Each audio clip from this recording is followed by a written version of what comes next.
All right, so we've got Katrina here from Stand Up Australia, who has been working all week, probably for the last couple of months, really, on this combo between Australia Exits the Who, Stand Up Australia, and AMPS, and this is called Have Your Say. So, wanted to get just a brief rundown of what this is and how to get to the site and what to do once we're at the site from you. Sure.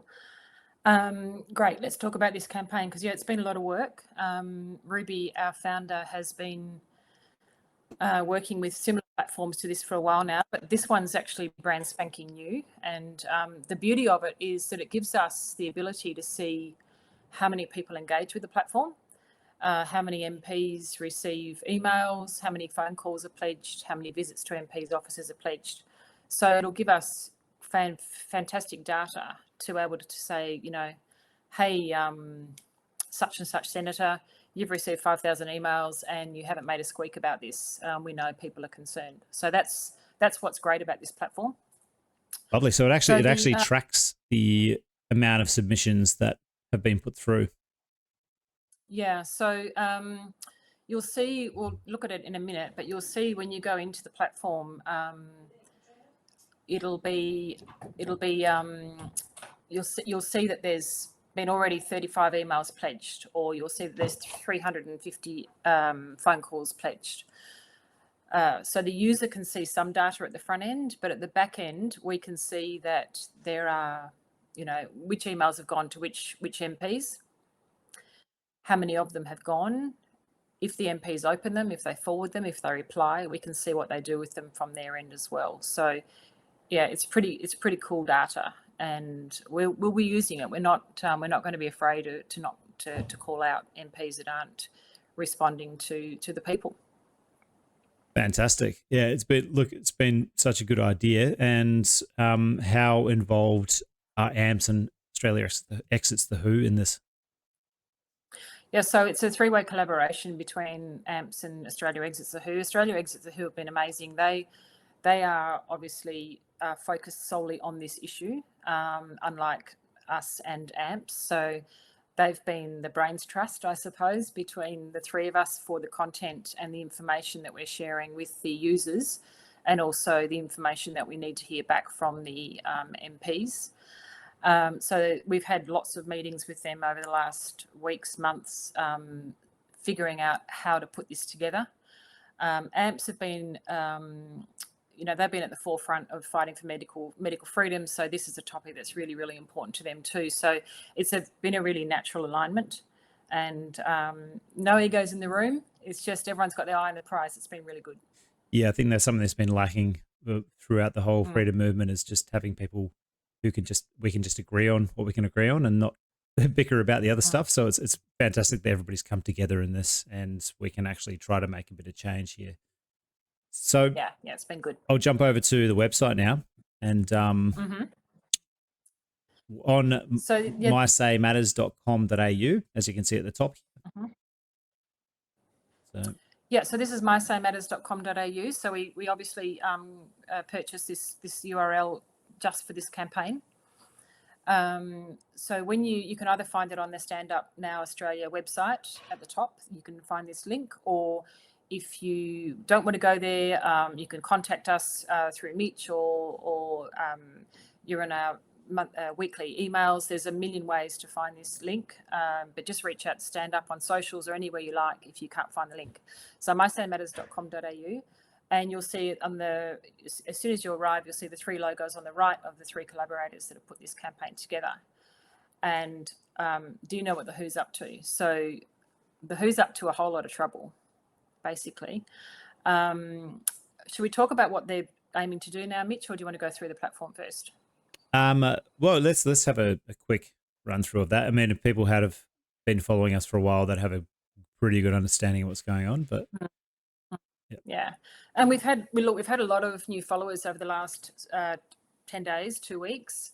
So there's a lot of new people following us and listening to us and watching us on socials and in Telegram, which is fantastic. So for those who aren't across what's going on with the Who, So obviously the United Nations have an agency called the World Health Organization, which is the agency that occupies itself with health, and we will use the word health loosely there.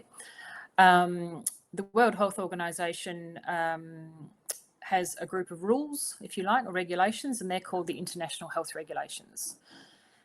And it's been some years now, and I forget exactly how many since any amendments have been made to those international health regulations, but suddenly out of the blue last year, and probably not so much out of the blue, they made 3 recommendations to amend the international health regulations, and they were all about time. So in the past, when changes were made, member nations had over 12 months to consider those changes and discuss them with their own internally in their own nations, and then decide whether to reject or accept them. But last year in May, the World Health Organization decided that they'd like to shorten that time frame for member nations to consider future changes. And so these future changes now must be considered by member nations in 9 months. Last year, only 3 changes were recommended, and they expire. They have been already rubber stamped by our government here in Australia. And if they're not rejected by the end of this month, then they will automatically be adopted.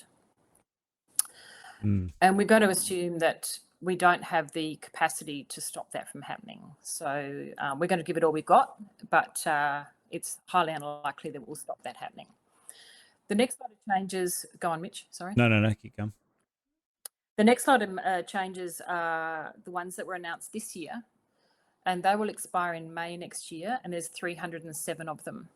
So they've been very clever. They've shortened the approval time or the rejection time to 9 months, and then they've loaded each member nation with 307 amendments that must be unpacked, agreed upon or agreed upon in a positive or negative way by each member nation and decided upon by May next year. So those that's what's happening. There's 2 sort of important dates, the end of November this year and May next year. And so we're really encouraging people to get as informed as possible about what's happening and get involved in this campaign. We really need to let people, the members of Parliament, know, and the JSCOT committee, who is the Joint Standing Committee on Treaties, exactly how we feel about these changes. Yeah, and it all really does lie with JSCOT in the end, doesn't it?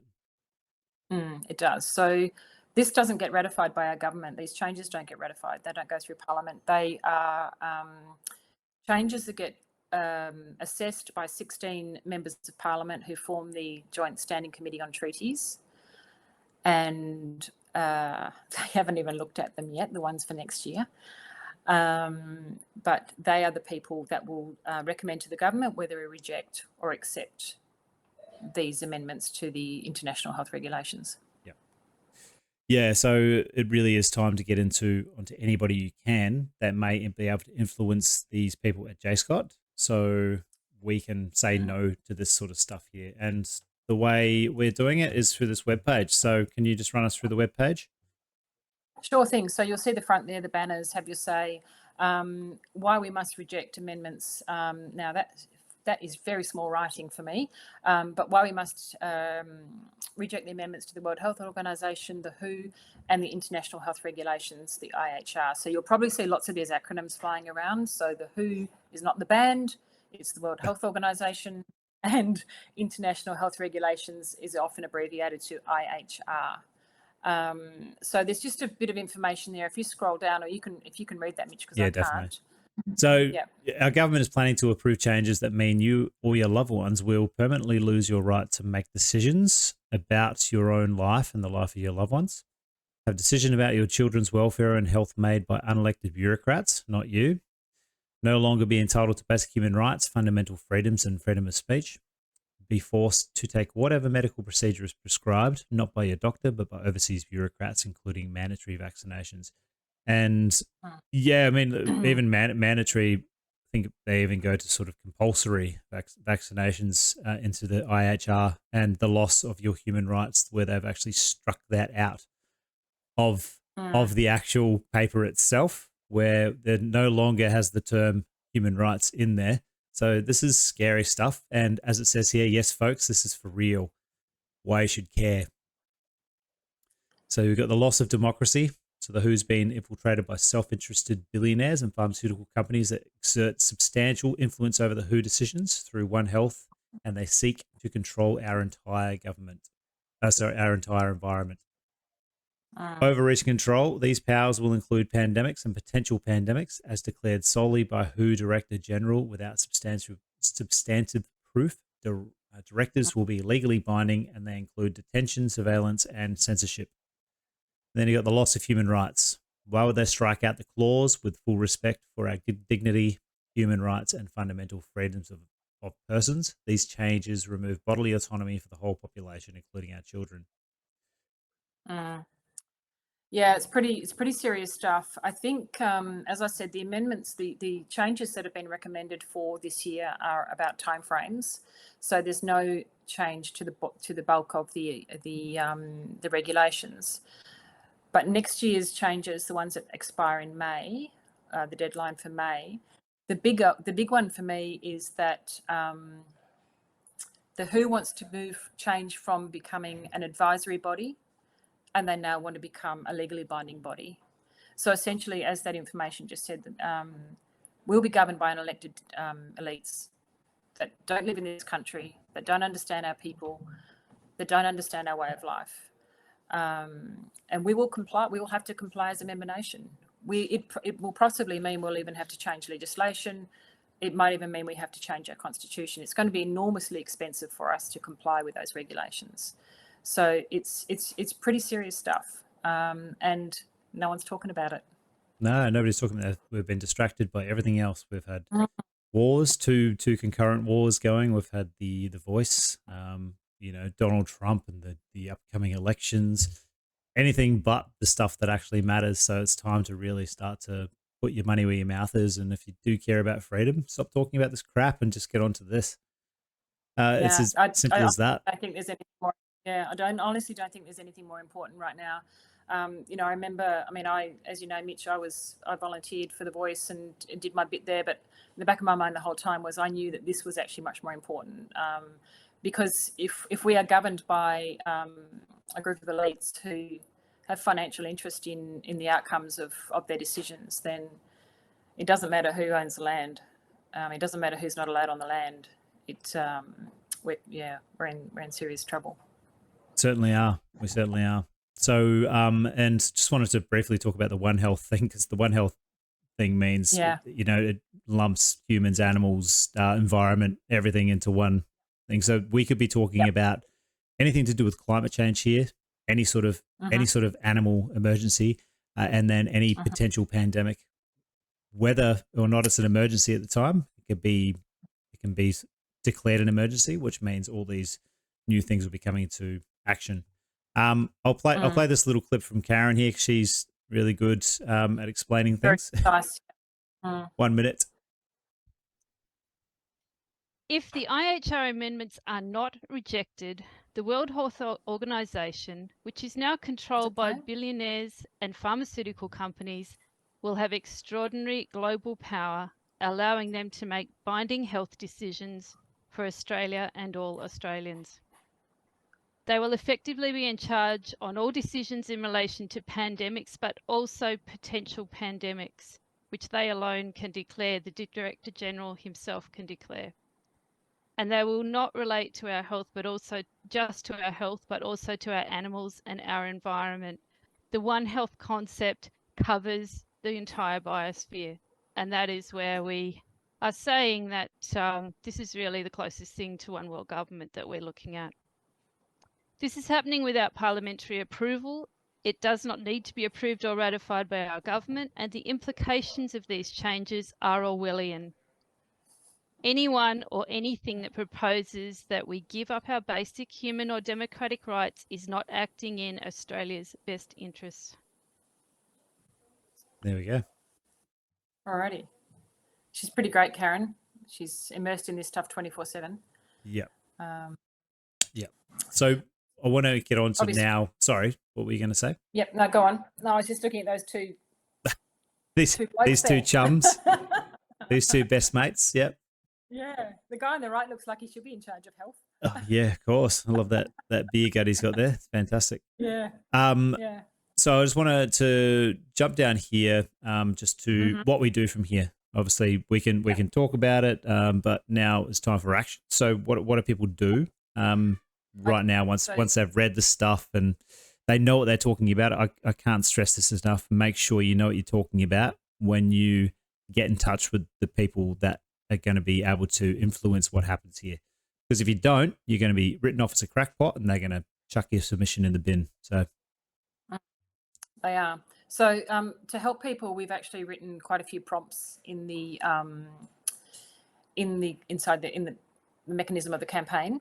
So we've got some feedback from previous campaigns earlier in the sort of the last 4 years of wonderful time we've had in Australia, and obviously emails, unfortunately, are the least effective thing to do when you're contacting MP.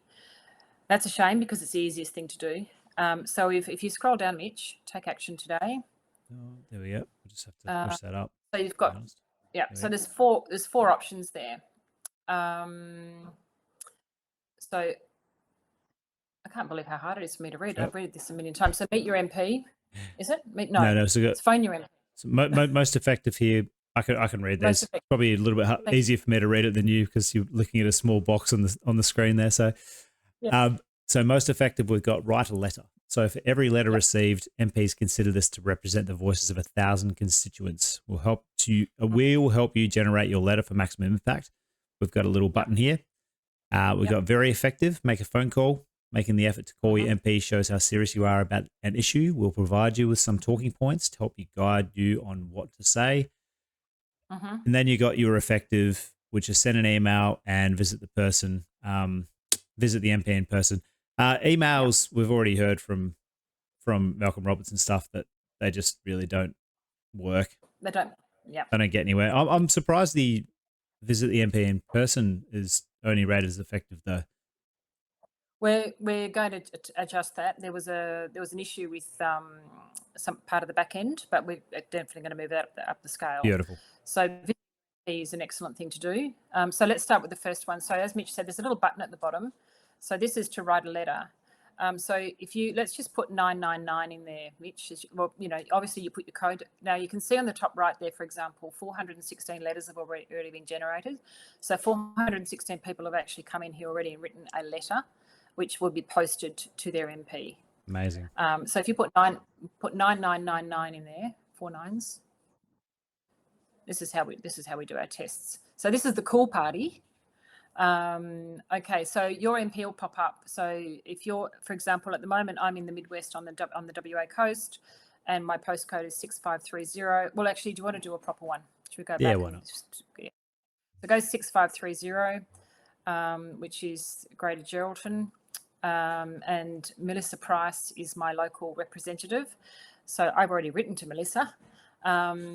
And I'll pop your details in. So you put your name in, your surname, your email address, confirm that it's just put test or something. You might have to put a proper email address in, otherwise I don't know if it'll go forward. Oh, yeah. And just confirm it. Click next. And then, okay, so this is the important part. So remember, you're writing a letter, so you're going to post this. So if you scroll back up to the top, Mitch, you can see that there's little eyes, little icon, and just above that on the right, there. So you'll get, okay, just read that for me, Mitch. This is, so only your content, 4 paragraphs will appear in your letter. The questions are for guidance to help you. This is the beginning or opening of your letter. What would you like to say to begin with? And it says include things why you are writing, e.g. has come to my attention that, or I am aware of. So obviously I don't need to write Dear Melissa, because that will be part of the framework that's provided for your letter. So I wrote something to the effect of, Dear Melissa, I think I used to, no, I didn't write Dear Melissa, of course. I just wrote something to the effect of, very concerned about the upcoming amendments to the international health regulations. And I talked about loss of freedom, particularly because I wrote my letter on the 11th of November, and I felt that that was a very poignant day to write a letter about losing our autonomy and our freedom to an overseas authority that has not been elected or truly represents us. So you can make that as personal as you like, that first bit, and then the next line down, if you there's a question. So describe your own words, what parts of the WHO amendments worry you the most and how you feel about these changes. Yep. And then we give you some prompts. So you can go through all of those. Mitch will read them in a tick. You can go through all of them. You can mold them with your own words. You can choose 2 of those points that really concern you. But just use those prompts and write them in your own words, or if you want to, you can use those exact words and write them in the space below. Yeah. So we got the WHO recommendations changing from advisory to legally binding. And these are the ideas to chuck them in there. The removal of the clause with full respect to the dignity, human rights and fundamental freedoms of persons. The possibility of health treatments for you and your children being mandated by the WHO. Surveillance, movement restrictions and censorship being mandated by the WHO. One Health extending to animals and the environment, the track record of the WHO, and the cost of living. Yeah. Okay. Yep. So you'll write something in that white box there, pertinent to those points, and then it just follows through for the rest of the email. There are 4 more points there, and at the end of each point, there's a little eye icon where you can get your tips about how to write in relation to that point. Yep. Does that make sense? Yeah, perfect sense. It's just made really, really simple, and a lot better than I've seen in the past with a lot of letters which seem to be quite the same. And you can imagine if people in government are going to be getting the same letter over and over again, they're going to start. It's going to have less and less impact, isn't it? So this is great. Absolutely. This is fantastic. Yeah, especially if you can really word it the way you want to. Yeah, it needs to be personal, and particularly if they're emails. I mean, emails are not impactful at all, but if a senator receives 5,000 emails with the same body, they're not even going to take any notice of them. So, use these tips for creating your letter, but try and personalize it as much as possible. If you really can't personalize it, just write. I mean, this is better than nothing. Just take a point from each line and write your letter. It's important that your objection's noted. So once you've done that, you click on continue. Yep. And you got red lights, have you? Yeah, I'll write some stuff in here so we can. Okay, So that's just to remind you that you've forgotten a field. It's really important that you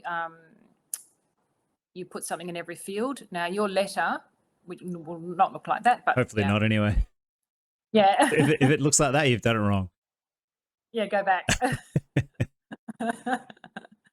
So that's now, and then you'll have an opportunity to download that. So there's a download button there. You download it, and you'll save that in wherever you save your documents, and then you print it, and you send it, and you post it with an old-fashioned envelope and stamp, and it'll go to your MP's office, and it will be much better received than an email. So we really encourage that. The other tip is once you've downloaded that letter, you can click on the 3rd button at the top. Scroll up a bit, Mitch.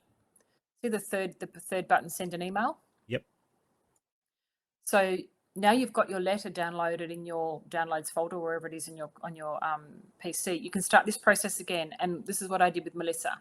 So then I clicked on the email, put in my postcode 6530, went ahead, and I just copied and pasted what I'd written from each section into the email. And in the bottom, I said to her, I'm also posting you a letter, and I also will be calling your office in 1 week, and I'll be visiting your office in 2 weeks. So she knows that I'm serious, and that she's not, I'm not just going to send her one form of information or communication. I'm going to be annoying. Yep.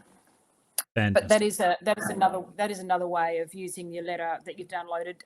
Just top your bits up and put them into your email. The second button is to call your MP. And again, same thing. You put your postcode in, 6530 if you like. That'll be Melissa again. I'm going to see who mine is here. Oh, yeah, okay. Mr. Ross. I saw him wandering out at the voice vote. So. Oh, okay. Yeah. Good on you, Mr. Ross. Did he have a T-shirt on like ours? No, he had the same suit on he's got now, I think. So, yeah. Oh, okay. Yeah. Okay, so Mr. Ross has come up there. If you press the button continue, and then we've given the information there about, because as Mitch said in the beginning, don't call these people unless you've got information, you know what you're talking about. It'll be a short conversation. They won't give you any time.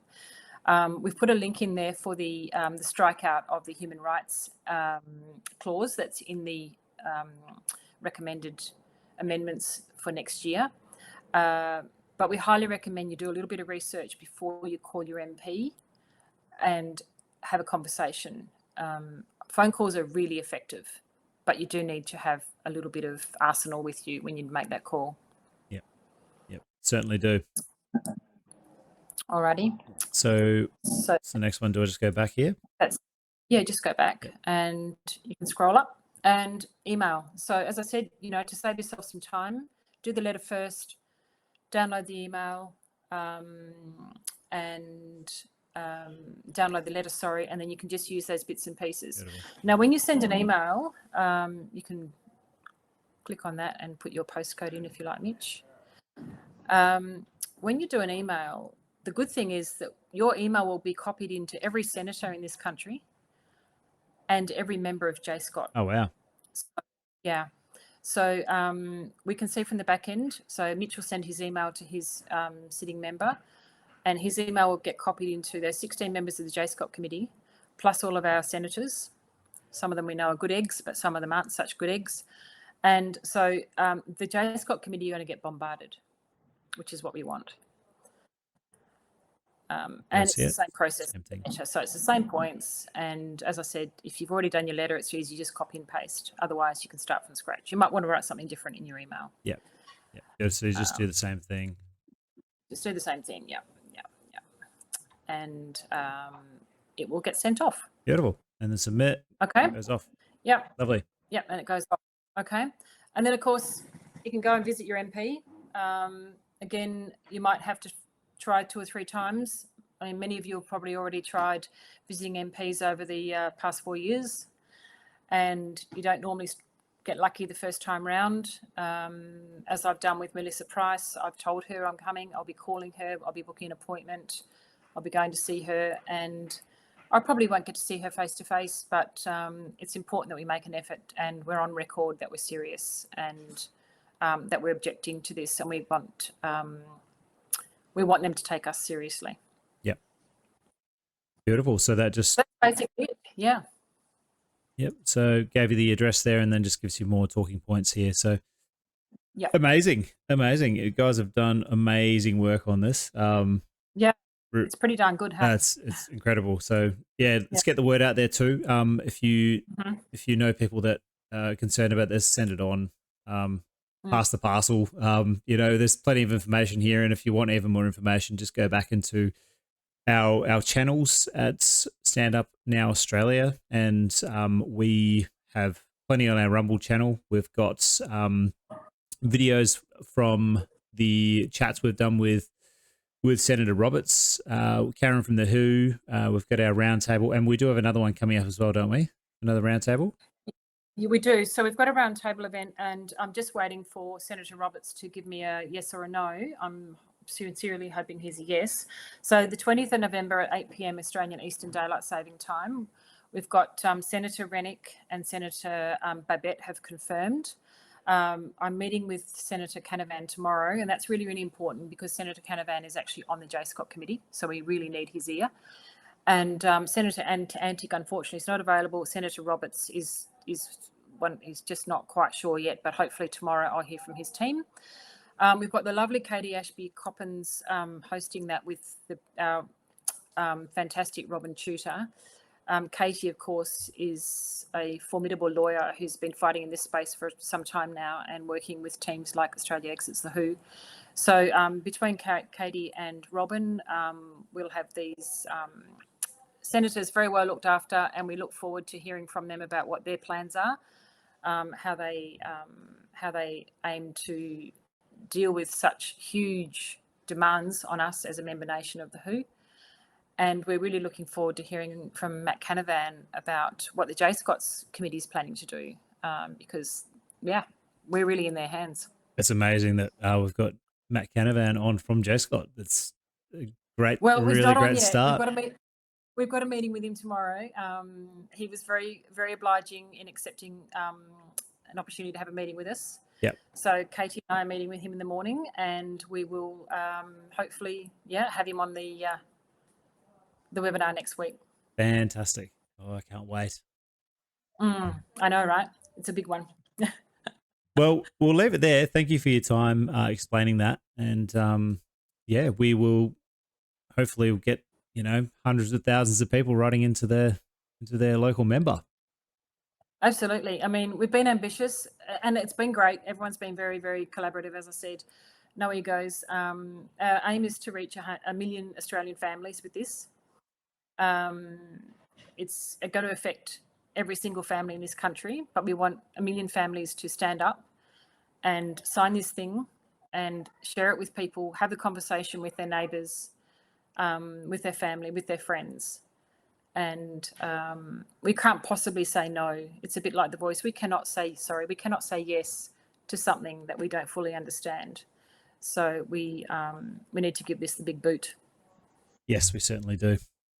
Hopefully the Voice is geared everybody up for this. If you don't know, vote no. So we can't exactly vote in this, as you said, but we can do the next best thing. So apply the pressure. Yep. All right. Thanks, Mitch. Thank you very much, Katrina, and have a good evening. Yeah, you too. Have a lovely Queensland evening.